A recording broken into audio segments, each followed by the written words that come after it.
133쪽으로 우리 133페이지 쪽으로 넘어가겠습니다. 자, 이제 이 케노시스, 바울은 예수님의 그 신성, 그 다음에 그 인성, 그러니까 예수님의 신성과 그 인성의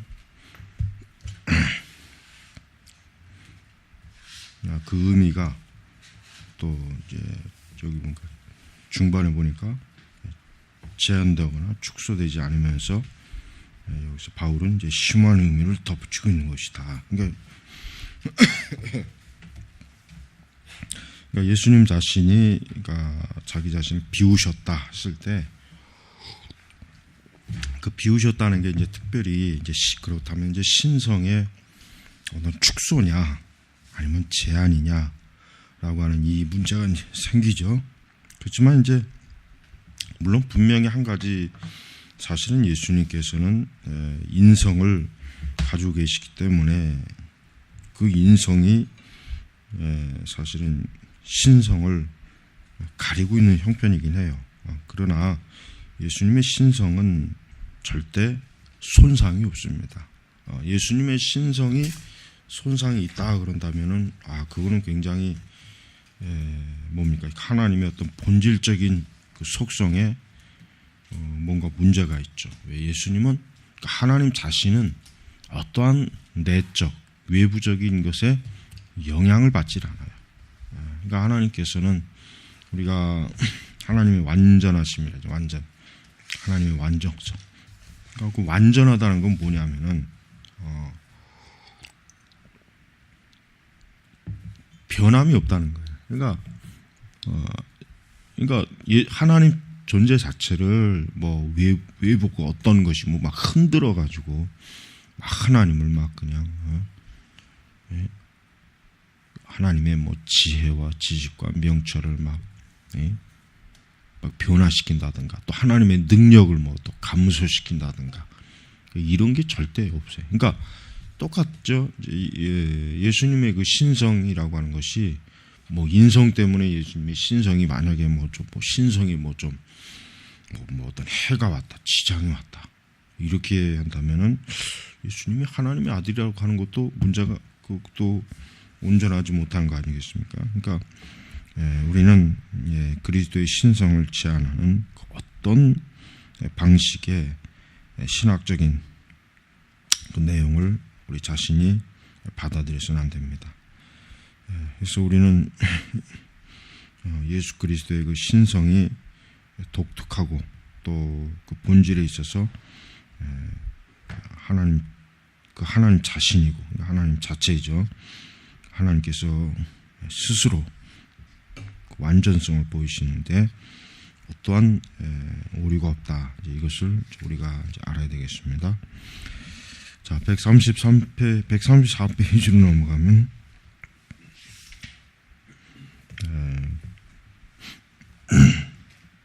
자, 예수님 안에서 하나님은 마치 사복을 입은 것 같았으나 그가 사라진 것은 아니고 숨어 계시지만 이루어지신 것은 아니다.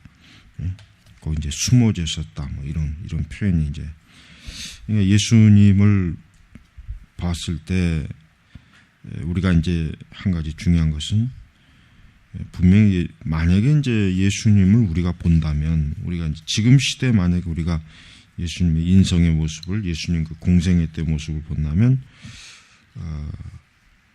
분명히 이제 이런 결과가 나올 거예요. 뭐냐면 분명히 우리가 똑같은 사람인데 예수님은 분명히 우리와 다른 분이구나. 그러니까 똑같은 사람인데 다른 분이라고 그걸 분명히 인식하게 될 거예요. 누구라도 설령 예수님을 적대적으로 대하는 사람일지라도 만약에 예수님의 인성의 모습을 본다면 분명히 예수님이 분명히 사람이시긴 하지만 그러나 다른 분이시다. 그 다르다는 건 뭐예요? 신성이 있다. 그 안에 신성이 감추어졌다는 말도 좋고 여기 숨어 계셨다. 이런 여러 표현이 다양하겠지만 분명한 것은 예수님의 인성은 신성은 인성에 딱 어떻게 보면 덮여져 있다 이렇게 봐도 됩니다. 그래서 여기 뭐 다음 절 보면은 하나님의 은익성, 숨겨지신 하나님께서 예수님 안에 하나님의 이 거룩한 신성, 능력, 그 영광이 분명히 아주 충만하게 존재하신다 하는 것을 우리가 알 수가 있습니다.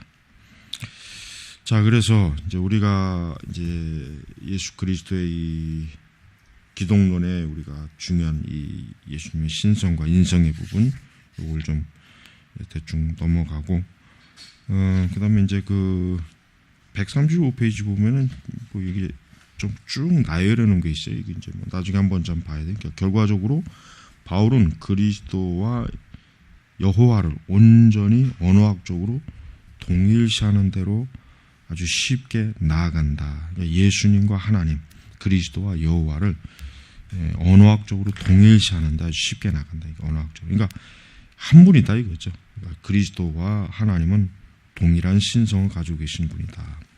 그러면서 이제 아주 쭉 여러 가지를 나열해. 여호와가 우리를 거룩하게 하시는 분이요. 자, 지금 이제 이 뭐 하나님이 우리를 거룩하게 하신다, 편재하신다. 예, 그다음에 우리 편재, 그러니까 평강이시며 우리의 의식, 우리의 승리이시며 우리의 치유. 이 모든 게 다 뭐 결국 예수님도 이 모든 것이 되죠. 그러니까 우리가 성령님이 그러니까 하나님이 소유하신, 그러니까 하나님의 가지고 계신 거룩한 신적 본성과 성품과 속성을 하나님, 그러니까 예수님이나 성령님은 가지고 있지 못하다. 이거는 한 가지도 없는 거예요. 동일한 겁니다. 동일. 예. 우리가 이거에 삼위일체에서 굉장히 중요하죠. 왜? 절대 하여튼 첫 번째 원칙입니다. 삼위일체는 성부와 성자와 성령은 동등하시다.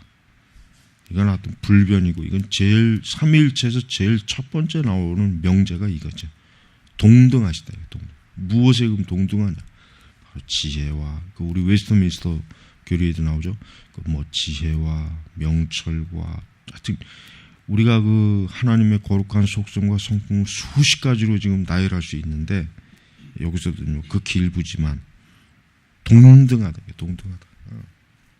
마치 하나님만 가지고 계시고 예수, 그러니까 그리스도와 성령은 가지고 계시지 못하는 게 하나님에게 있다라는 건, 그거는 이제 잘못된 겁니다.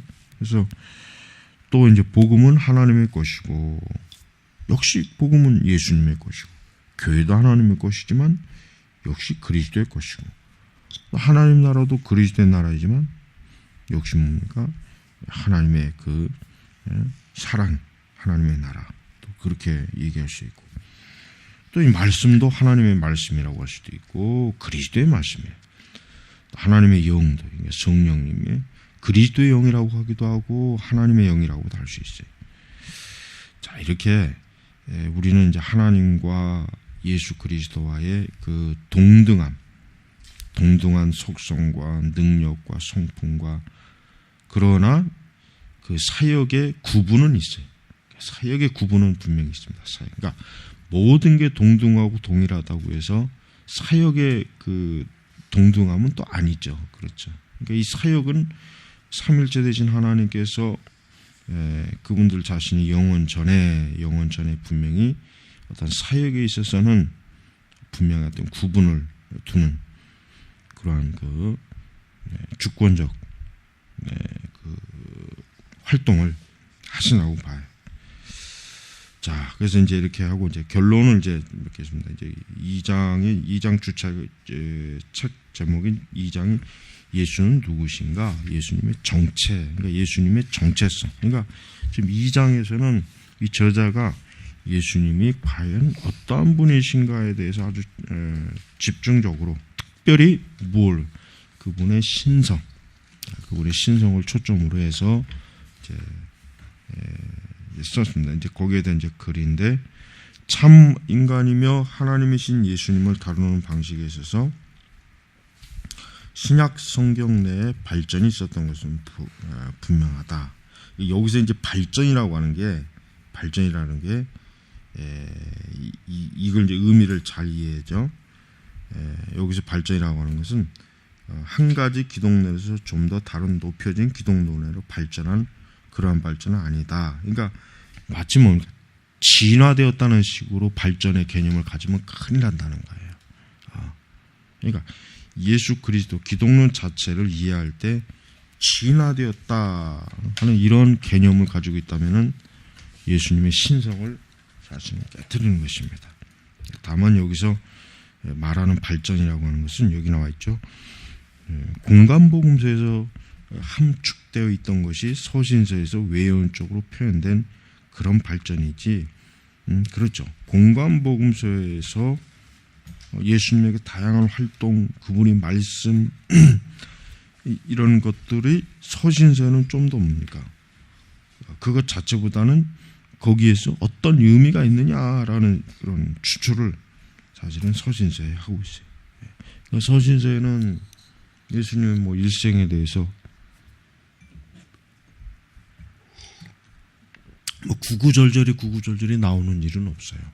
그 이유는 뭐냐면 이미 뭐 사복음서에서 다 다룬 것이니까 그걸 굳이 뭐 또 서신서에서 반복할 필요가 없다는 이제 그 성경 기자들의 인식이 다 세워졌을 거고, 역시 하나님께서도 이 사복음서, 그러니까 네 종류의 복음서, 어느 한 종류의 복음서만 내도 될 것 같은데 왜 하나님은 마태, 마가, 누가, 요한, 물론 27권에서 그 중에서 4권이라고 하는 건 굉장히 비율이 높은 거예요.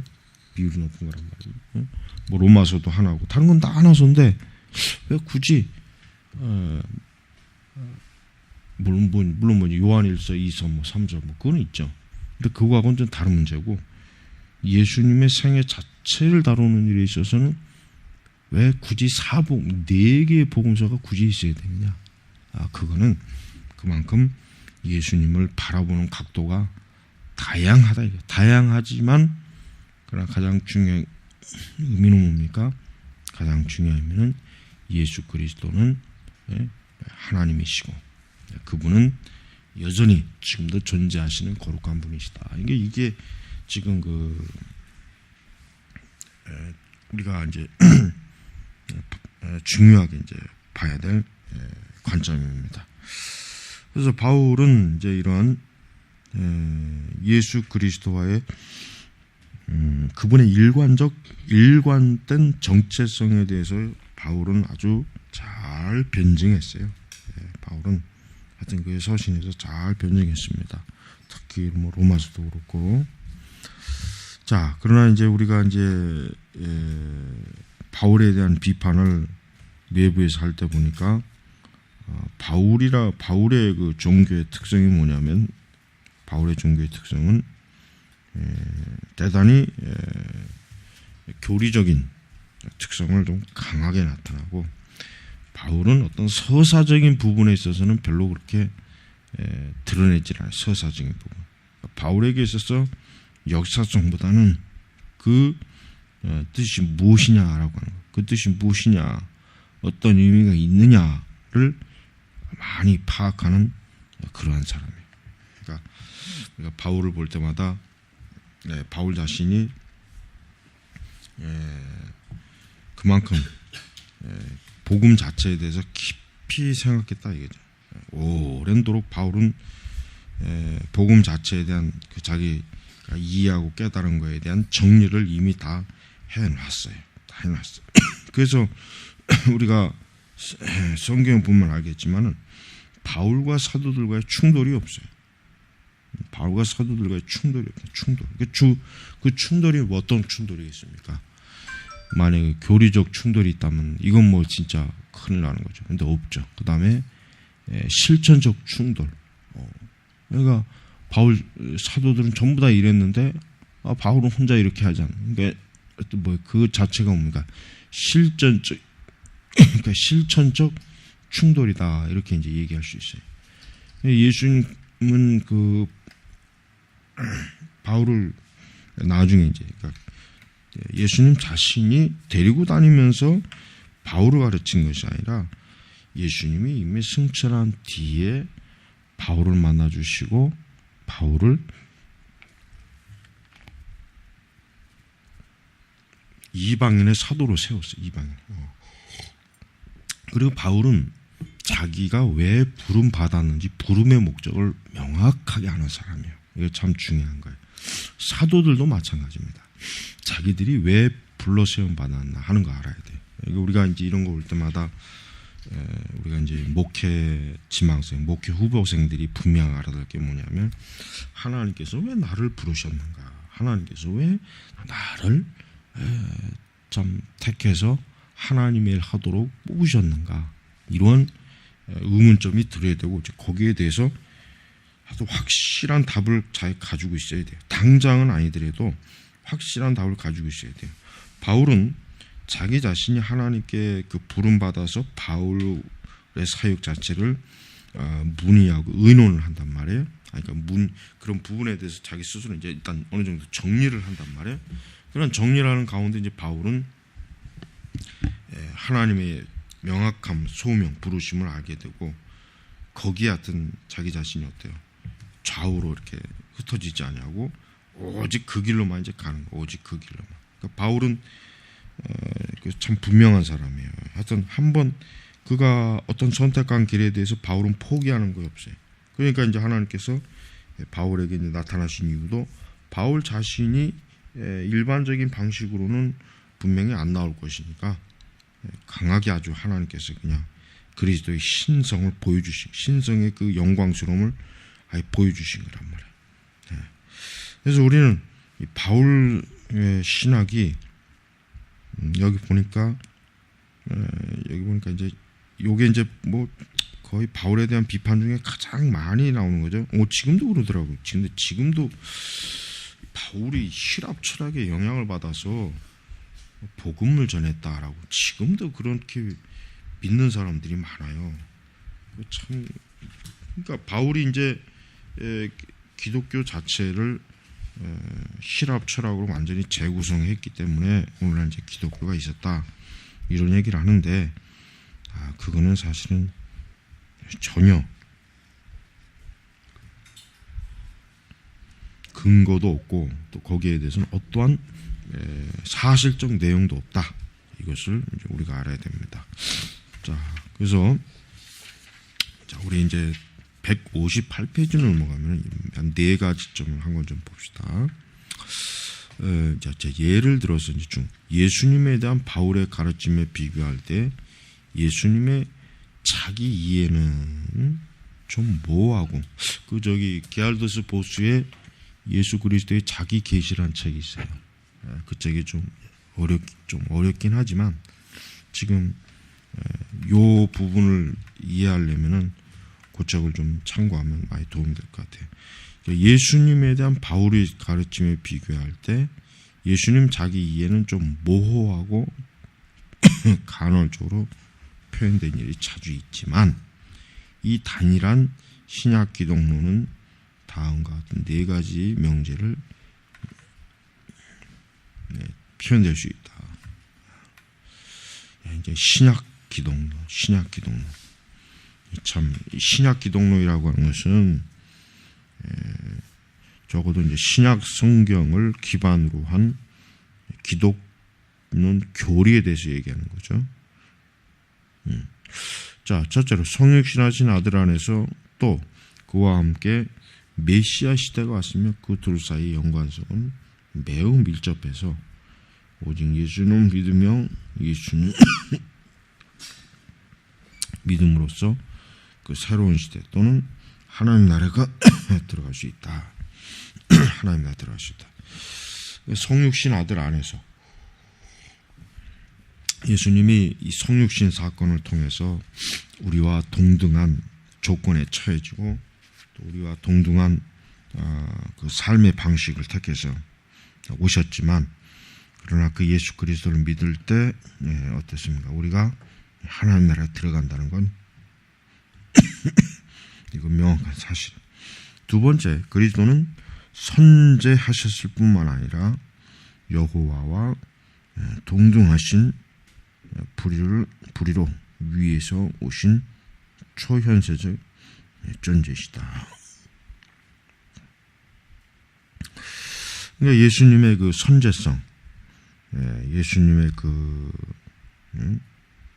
이 땅에 오셨다는 거, 이거는 참 그리스도의 그 영원한 선제, 그러니까 먼저 존재하신, 영원 전에 존재하신 분이 영원 전, 그거를 이제 알 수가 있고, 근데 여기 좀 위에서 오신 초연세적 존재다. 그러니까 요 위에서 오신이란 말이 굉장히 좀 틀린 말은 아닌데 상당히 이게 뉴에이지적인 용어예요. 이게 지금 사실은 위에서 내려오신 이런 표현보다는 그냥 가장 쉽게 하나님 나라, 하나님의 보좌 이러면 좋은데 왜 위에서 오신이라는 표현은 이런 표현은 이거 없었으면 좋겠다 생각이 들어요. 실제로 성신을 위해서 이 신성을 나타내시는데 감축, 그러니까 신성을 나타내는데 분명히 어떤 제한이 있어요. 제한. 근데 이것은 외부에서 오는 제한이 아니에요. 감히 하나님을 외부에서 제한하고 통제할 존재는 없어요. 그럼 하나님보다 더 큰 분이 있다는 거 아니에요? 그런 분이 없죠. 그런 존재가 없어요. 그러니까 여기서 이제 감축이라고 하지만 예수님 자신이 직접 자신의 능력을 어때요? 절대 아주 극히 미미하게만 드러내는 일들이 많이 있습니다. 자, 신성 자체 감축이 있었던 건 아니다. 그러니까 그러면서도 이제 신성 자체가 오류가 있다. 그러니까 이제 성육신이기 때문에 성육신하기 전에 그 예수님과는 좀 능력의 차이가 있다. 이렇게 말하지만 그렇게 말하는 사람은 어리석은 것이다. 이렇게 얘기를 해줘야 됩니다. 잠깐 좀 쉬고. 138페이지 139페이지 넷째로 여기 했지. 여기 하고 이제 바로 이제 넘어갑니다. 자, 이 네 가지 명제들은 서로 일관성 없어 보이는 요소들을 가지고 있고 적어도 나사렛 예수라는 인물을 이루는 하나의 정합성 있는 그림에 어렵게 포괄될 수 있는 요소도 있다는 건 사실이다. 그러므로 신약 성경은 우리에게 그의 근거에서 건전한 성찰이 세워질 수 있는 원자료를 주고 있다고 말할 수 있다. 우리가 여러분 이걸 알아야 됩니다. 그러니까 자유주의 비평, 그러니까 예수 그리스도의 생애 또 뭐 이런 신약 성경을 비평하는 비평학자들이 뭐가 문제냐면 제일 큰 문제가 뭐냐면 그거예요. 신약 성경을 믿지 않는 거예요. 즉 신약 성경 자체가 많은 편집, 그러니까 원래 예수 그리스도의 행적과 초대교회 그 실제의 사역에 대해서 또 사도들의 문서에 대해서 어때요? 지금의 신약 성경을 믿을 수가 없다 이게. 그러니까 뭔가 좀 더 신약 성경 이전의 원 자료를 굉장히 많이 추구해. 그 원 자료를 결국 찾으려고 하니까 당연히 이제 문서 비평을 할 수밖에 없는 거예요. 근데 그게 지금 문제라는 거예요. 왜냐하면 신약 성경 자체를 완벽하게 신뢰하지 않으면은 우리는 어떤 자료, 어떤 방식으로든지 간에 예수님의 생애와 그 예수 사도들의 가르침을 접할 길이 없어요. 그러니까 신약 성경보다 더 좋은 가르침이 어디 있을까 아무리 찾아봐도 없다는 걸 알아야 돼요. 없다는. 그래서 우리는 신약 성경이 명확한, 여기서 건전한 성찰이라고 그랬죠. 건전한 성찰이 세워주시는 원 자료를 주고 있다고 말할 수 있다. 그예요. 그리고 이 원자료는 뭐예요? 무책임한 이단을 방지할 수 있는 것이다. 그러니까 신약 성경을 근본적으로 우리가 받아들이지 않으면은 우리는 이단에 대해서 대처할 수가 없는 거예요. 이단에 대해서 대처할 만한 어떤 기준이 없잖아요. 뭐 다른 거 있어요. 우리가 신약 성경보다 더 정확한 뭐 예수님의 행적, 사도들의 뭐 글을 볼 수 있습니까? 그러니까 뭐 이제 뭐 도마복음이니 뭐 이런 도마복음은 철저하게 영지주의거든요. 그러나 그 도마복음에도 굉장히 그 예수 세미나 그 학자들이 엄청나게 막 거기 전폭적으로 막 아주 그냥 막 열광하죠. 또 이제 그 기독교를 영지주의적 관점으로 바라보는 사람, 또 자유주의적 관점으로 바라보는 사람, 이런 사람들. 그러니까 어떤 학자들은 그러잖아요. 뭐 사복음서에 도마복음이 들어가야 된다. 그래서 이제 오복음서, 그 도마복음을 오복음서, 5번째 복음서라고 아주 공공연히 부른다고요. 근데 그거는 뭐 절대 있을 수 없는 일이에요. 그런 뭐 오복음이니 뭐 이런 이제 사복음서 말고 거기에 또 추가로 복음서가 들어간다는 것은 그거는 신약 성경, 하나님이 정하신 신약 성경 체계를 어때요? 무너뜨리는 거죠. 그리고 우리가 여러분 정경사의 발달을 보면 알겠지만은 이게 참 중요해요. 뭐냐면 성경이 정경이 되는 과정을 우리가 한번 이제 물론 당연히 이제 공부해야 되는데 굉장히 참 하나님의 섭리와 간섭이 굉장히 참 정말 절대적인 거예요. 만약에 하나님의 섭리와 간섭이 없었다면은 과연 신약 성경 27권의 문서 중에 몇 권이나 남았겠는가? 상당히 참 뭐 요한계시록도 그렇고 야고보서도 그렇고 뭐 굉장히 그 신약 성경 27권 가운데서 거의 전폭적으로 지지를 받은 문서는 몇 개 안 돼요. 심지어 복음서 가운데서도 뭐 마태, 마가, 누가 이 세 복음서도 굉장히 의심을 많이 받았잖아요. 우리가 이러한 그 신약 성경이 가장 뭡니까? 오리지널 소스. 그러니까 우리는 예수님이 어떠한 분이시다, 초대교회의 가르침이 무엇이다, 사도의 가르침이다 뭘 때 제일 중요한 게 뭐예요? 신약 성경 자체예요. 그거 외에 다른 자료는 말 그대로 진짜 이건 하나의 그냥 약간의 참고에 불과하지 사실은 성경 자체가 절대적인 것입니다. 자, 우리 세 번째는 우리 주님에 대한 사랑의 칭호들. 아주 중요합니다. 이 책을 좀 끝까지 다 했어야 되는데 이거 너무 아깝네. 이거 하여튼 어떻게 해봐야지. 자, 이 칭호라고 하는 걸 여러분 구약이든 신약이든 하나님에 대한 칭호, 그리스도에 대한 칭호 공부는 참 좋은 공부예요. 왜냐하면 칭호라고 하는 것, 특히 이제 성경에서 이제 칭호라고 하는 것은 엄청나게 의미가 커요. 왜 크냐? 그 칭호는 그 칭호를 말하는 대상의 정체성을 부릅니다.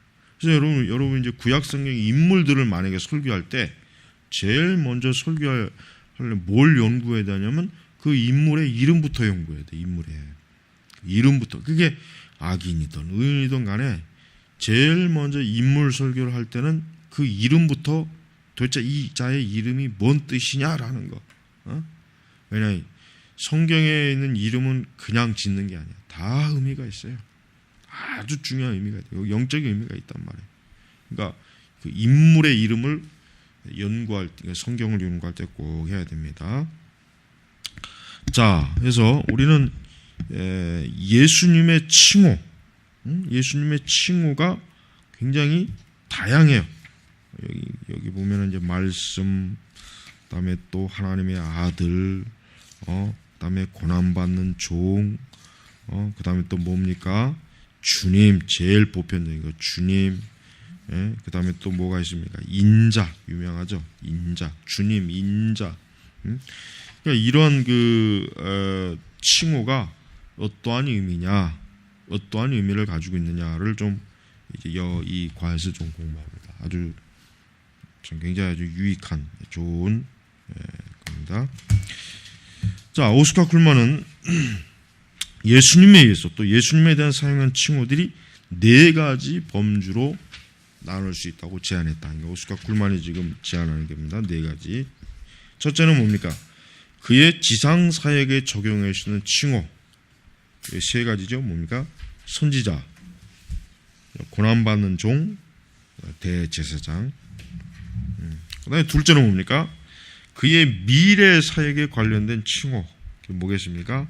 메시아, 그다음에 인자. 셋째로 그의 현재 사역과 관련되어 있는 칭호. 우리가 신학 교회가 가장 보편적으로 부르는 거죠. 주, 그다음에 구주. 그러니까 이 네 가지의 범주로 나누는데 마지막으로 뭐 그의 시간 이전의 존재를 말하는 말씀. 그다음에 그러니까 하나님의 아들. 이걸 꼭 여러분 기억하고 있어야 돼요. 예수님의 중요한 칭호. 근데 예수님 이거 말고도 사실은 더 많아요. 이거 말고도. 근데 다만 여기는 이제 이런 네 가지 범주 안에 이제 들어가는 것. 아주 정말 제일 첫 번째 그룹의 중요한 그 명칭을 이제 모아놓은 겁니다. 네 가지가. 자, 그래서 이제 말씀과 하나님의 아들, 말씀과 하나님의 아들. 이게 마지막에 이제 그 시간 이전의 존재. 그러니까 말씀, 하나님의 아들이라고 하는 칭호는 이 세상이 창조되기 이전부터 벌써 뭡니까? 예수님에게 불려졌던 칭호다 이걸 해야 돼. 그래서 말씀과 하나님의 아들은 칭호들은 어떤 점에서는 서로 좀 다른 칭이다. 자, 로고스 언어는 적은 편이나 아들 언어는 많이 나타나고 있다. 이 로고스 표현은 뭐 요한복음 서론에 이제 한번 나오잖아요. 그래서 이제 하나님의 아들, 뭐 하나님의 말씀, 이게 로고스 자체는 그냥 하나님의 말씀이에요. 로고스 자체는 그냥 말씀이라고 그냥 보통 번역을 할 수 있고, 자, 이 말씀일 칭호는 당시 기독교에서 별로 사용되지 않았던 것으로 요한적 관용어이다. 그러니까 요한이 이제 특히 많이 쓴 말씀. 그러니까 요한이 주로 이제 그 개인의 어떤 용어에 있어서 예수님을 말씀이라고 요한은 아주 즐겨 사용한. 그래서 요한복음에도 이제 많이 나오는 거죠. 아들 칭호는 그에 비해서 어때요? 많이 알려져 있대요. 그에 비해서. 아들이라는 칭호는 바울서신에 들어오고 공통적으로 사용했다. 그러나 이 둘은 각기 다른 방식으로 신적인 지위를 확언하고 그 한 부분으로 그 시간 이전에 영원에서 선자했음을 확언한 것이다. 자, 이제 죽은 이 로고스. 이 로고스에 대한 개념은 여러 멋진 이제 책들이 있는데 참 어려워요. 어렵고, 요한이 굉장히 그 헬라 철학에 굉장히 좀 깊이가 많이 있었구나라는 걸 예상할 수 있어요. 자, 요한이 로고스라는 말 할 때 염두에 두고 있었던 정확한 의미를 찾기는 어려워 보이는데, 그렇습니다. 사실 많은 주석가들도 다양하게 설명을 하는데, 그 설명이 좀 굉장히 좀 보면 좀 부실해요. 좀 부실하고, 뭐라 그럴까. 주석가들 자신도 이 개념을 정확하게 이해하지 못하고 주석한다는 생각이 나도 많이 들어요. 그 이유는 이 말이 그렇게 많이 사용되지 않아서 이 용어에 대한 문맥적 의미를 찾기가 어렵다 이거예요. 여러분, 그러니까 그리스 신약 성경을 문맥이나 단어를 연구할 때 성경학자들이 뭘 많이 참조하냐면 그리스의 문학을 많이 참조해요. 왜냐하면 신약 성경에 나와 있는 단어가 어떤 단어예요? 코인의 헬라어래요. 그러니까 그 당시 보통 사람들이 쓰던 헬라어인데 이 헬라어가 어디에 많이 있냐면 그리스의 희극, 비극이 있죠. 거기에 그 다음에 이제 그 그리스의 철학자들의 글에 많이 나오거든. 그러니까 신약 성경의 그 헬라어 용례 용법을 이걸 비교 확인하기 위해서 거기서 많이 예를 들면 그리스 소포클레스나 이런 그 다음에 또 그리스 여러 많은 희극 비극 작가들의 책이 있잖아요. 그 작가들이 이 단어를 어떻게 사용했는지를 보면은 신약 성경에서 이 단어가 어떤 의미로 쓰였는지를 더 잘 이해할 수가 있으니까. 그래서 이제 그런 노력을 많이 해요. 근데 지금 여기서 나오는 게 뭐냐니까 이 로고스라는 단어는 그런希腊의 다양한 문헌들에 잘 나오지 않는 거예요. 그러니까 성경학자들도 도대체 요한이 로고스라고 하는 단어를 정확하게 어떤 의미로 썼는지 이 비교할 만한 책이 너무 없는 거예요. 극히 이제 철학서의 일부에 이제 로고스라는 개념이 있으니까 그걸 끌어다가 설명을 많이 하더라고. 내가 보니까 나도 예전에 도대체 로고스라고 하는 단어가 뭘까? 그래서 주석을 뭐 내가 여러 걸 참조해서 읽어봤는데 상당히 좀 그 이해하기가 좀 어렵다. 이게 좀 뭔가 좀 까다롭다 이런 생각을 많이 들었어요. 그러니까 지금 이 저자가 말하는 것도 이제 그거예요. 그러니까 이 용어에 대한 문맥적 의미가 찾기 어렵다는 것은 이 로고스라고 하는 말을 사용한 책 어떤 그 문서, 연설, 소설, 뭐 시극, 비극 이게 거의 없는 거예요. 철학자들도 많이 사용을 안 한 거예요. 그러니까 지금 애를 먹고 있는 게 그거예요. 그러나 이제 그렇다고 해서 우리가 뭐 완전히 뭐 캄캄한 그 속에 뭐 단어를 찾는 건 아니에요. 그건 아닙니다. 자, 이 사실 때문에 많은 학자들이 요한이 그로부터 이 용어를 비롯한 종교적 맥락을 상정하고 그로부터 이 말의 의미를 찾아보려고 했다. 이 용어가 나온 그 원천이 기독교적 칭호로서의 로고스라는 말의 의미를 핵심을 줄 수 있다고 여긴 것이다. 이 용어의 가장 개연성 있는 출처라고 여겨지는 것은 스토아 철학과 유대교 필로적 변경이나 탈굼의 메무라에서든지이다. 그러니까 이 로고스라고 하는 개념을 정확하게 가장 이 요한이 과연 어디에서 이 로고스라는 개념을 빌려왔을까라고 했을 때 이 스토아 철학, 그다음에 유대교, 특히 이제 필로가 유대교 철학자로서 뭐 가장 좀 명성 있는 사람이죠. 그다음에 탈굼의 메무라.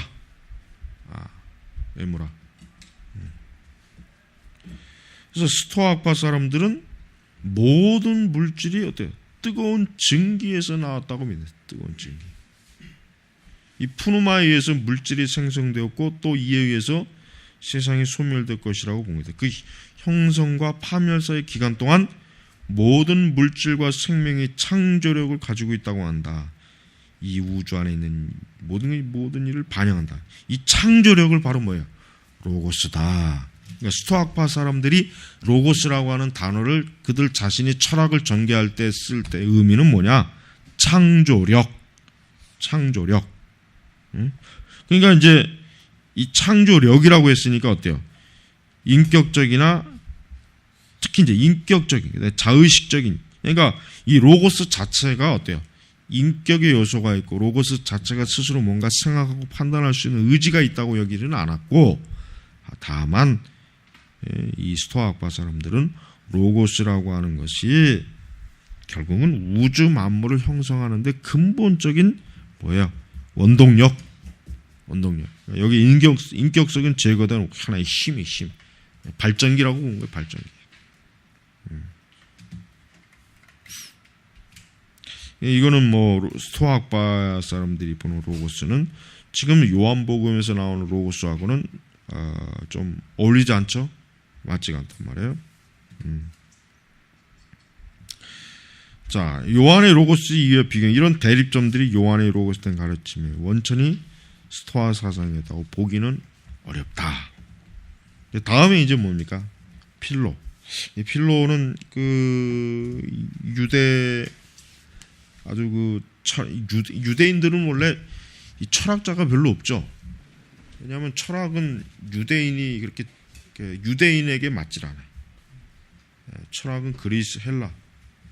유대인들에게는 이 철학의 어떤, 지금도 뭐 우리가 보면 알겠지만은 뛰어난 유대 철학자는 별로 없어요. 거의 없어요.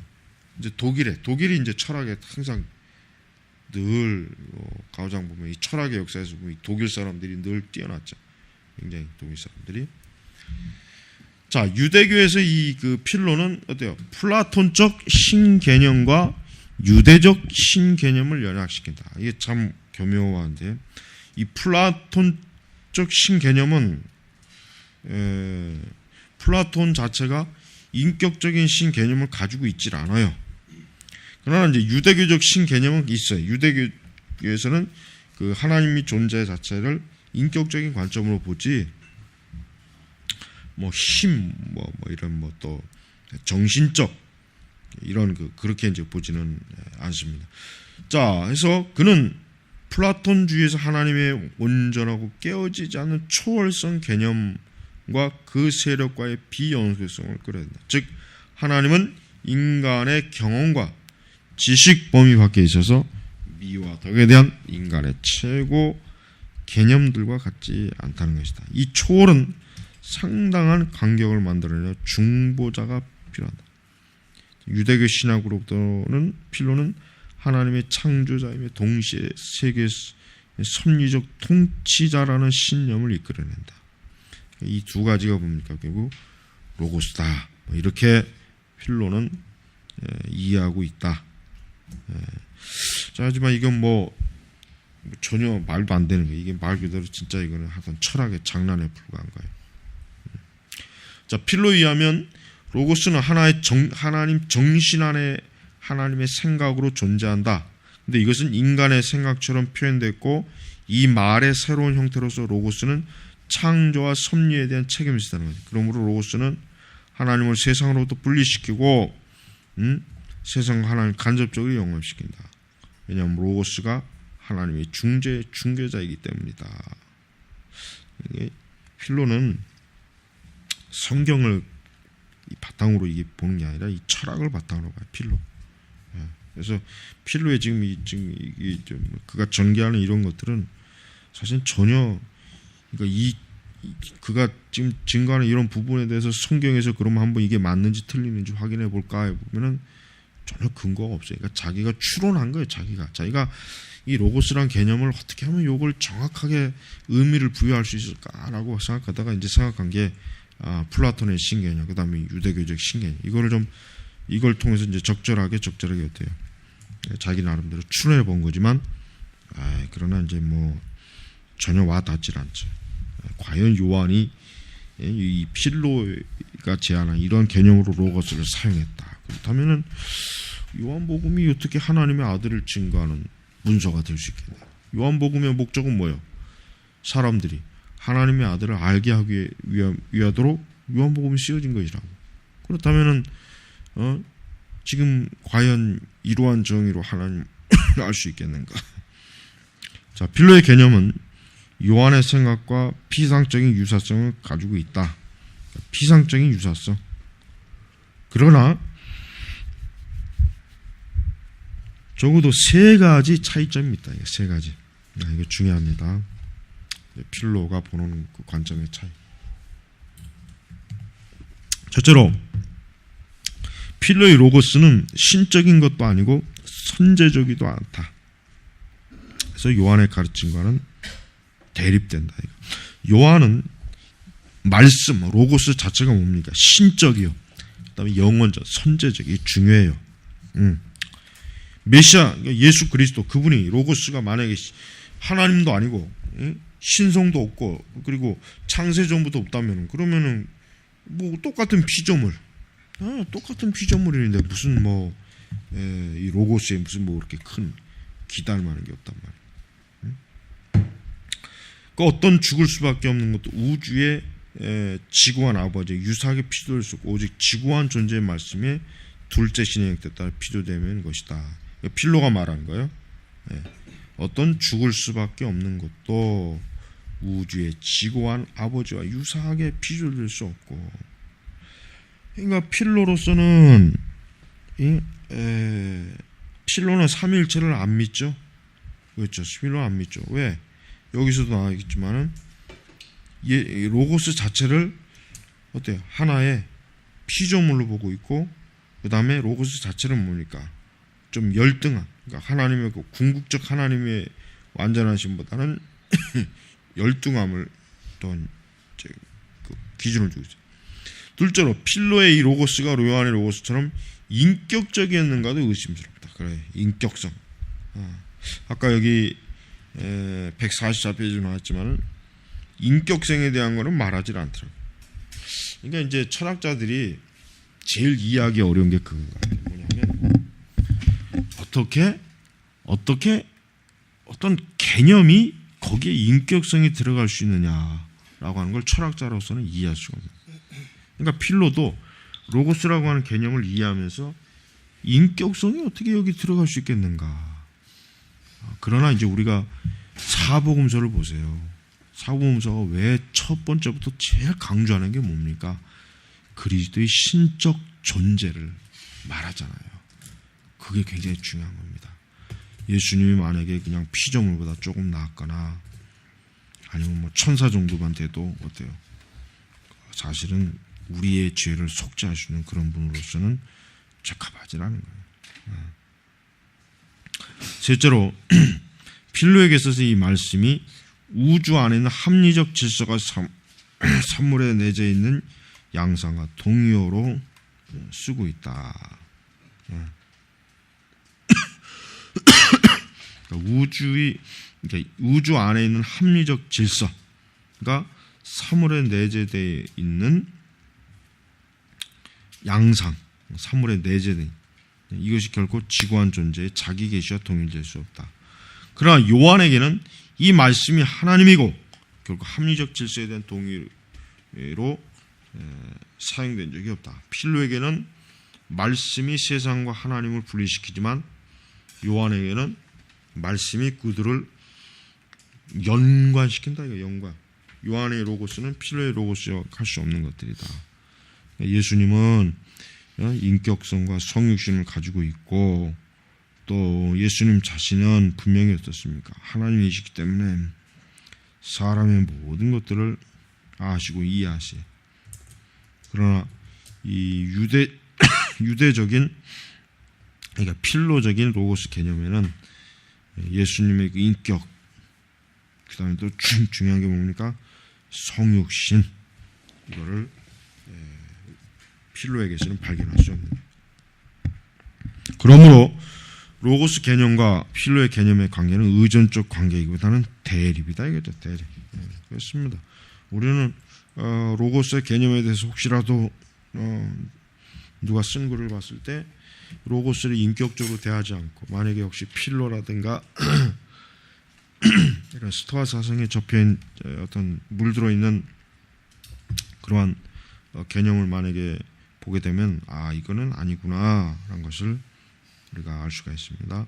자, 맥킨토시는 말하기를 사복음서의 기자는 필로의 용어를 사용해서 필로의 사상을 부인하고 있다. 동시에 요한은 당시 문화에 대한 어떤 이런 논의가 있었는지 구약 개념 어떤 것을 발전시키고 일정인지 영향을 미쳤을 것이다. 그러니까 사복음서 기자들은 필로의 용어를 사용해서 필로의 사상을 부인하는 아주 그냥 참 좋은 전략으로 좀 나아가요. 자, 구약 성경 다음 세 가지 개념들의 연관된 점차 연관된 말씀의 교리가 있다. 첫째로 말씀은 창조자와 연결되어 있다. 그렇죠. 그러니까 창조주와 분리된 말씀은 그건 있을 수가 없어요. 그래서 창세기 1장 전체 깊이 이 하나님의 말씀, 특히 이제 시편 기자, 특히 이제 시편 119편 아주 뭐 거기에 맞아. 둘째로 말씀은 계시와 연관되어진다. 이건 뭐 너무 당연하죠. 말씀이 없으면 계시가 어떻게 있고, 또 말씀이 계시가 없다면 말씀 자체가 계시가 아니라면 그 말씀이 무슨 말씀이 되냐? 셋째, 이렇게 하나님과 동일된 말씀이 영원하다는 거, 영원성. 일시적이 아니다. 영원성. 자, 요한복음 다른 곳에서 자주 나타나는 특히 탈굽역 메무라에 나타나는 추상적 사색적 색채가 전혀 없다. 메모라는 지금 잘못하고 있어요. 그리스도의 인격을 나타내는 세 가지 사상에 대한 설명. 첫째, 그 로고스는 모든 것이 창조자이다. 심지어 그를 거부하는 이들의 창조자이다. 둘째, 그는 하나님의 계시인데 빛과 어둠의 용어로 사용한다. 그리스도는 자기만을 지시한 것이 아니고 하나님 아버지다. 셋째, 그는 하나님이시므로 그는 영원하며 요한복음 1장 1절에 세 번이나 이 말씀 계속적인 무시간적 존재를 나타낸다. 그러므로 이 말씀에서 우리는 육체를 취하신 인격적이고 영원한 하나님을 만난다. 예수님에게서 영구하고 최종적인 하나님을 일어났다. 이 진리의 중심은 사람의 삶과 같은 것이다.